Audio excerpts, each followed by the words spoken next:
Hey there, this is Rebecca. Today we're going to cover the difference between physical and chemical changes and a couple examples to showcase that. Physical change. What does that mean in chemistry? Physical change is when the original substance appears to have been altered. So visually it looks like it somehow doesn't look like what it was before. But actually, if we're using a microscope and we're zooming in on a microscopic level, the composition remains completely unchanged. What does that actually mean? First example would be if you decide to boil water to make some pasta. So going from a liquid state of the water to a gaseous state of steam, that actually on a microscopic level, the substance hasn't been altered. The only thing that has been altered is just the state of matter. Another example is looking at the melting of ice cream, right? The ice cream itself is just simply going from a solid state to a liquid state as the temperature gets too hot and your ice cream starts to melt.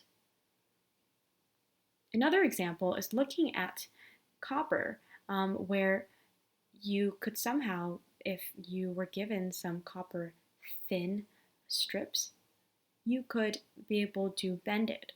So physically, it looks like it has been altered, it looks like it has been changed, but microscopically, it's still the same copper.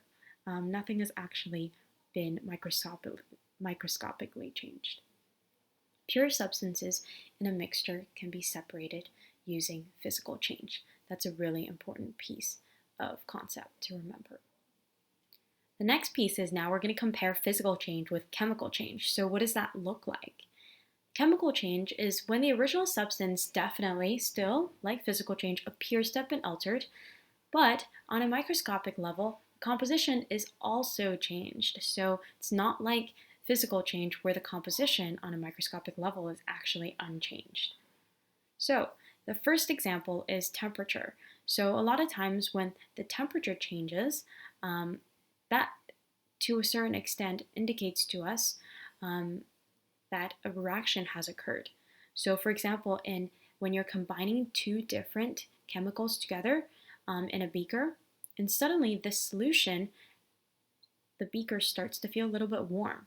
So this solution, when you're combining these two different mixtures, the solution feels warm, there may be a temperature increase. And that means that probably a reaction has occurred. And so the temperature in this case would be a great indication for that. Another chemical change is visually, we're seeing something where maybe you're mixing, again, two different compounds or mixtures together to form a solution, but we see some precipitation.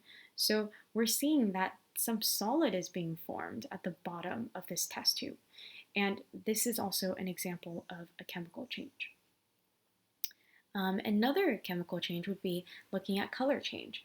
So on many occasions, unless it's just transition metal and they themselves have different colors, when you are conducting a chemical reaction and the color changes from, say, going from pink to colorless, then this is an indication that on a microscopic level, the composition is changed. So a chemical change is usually an indication that a chemical reaction has occurred.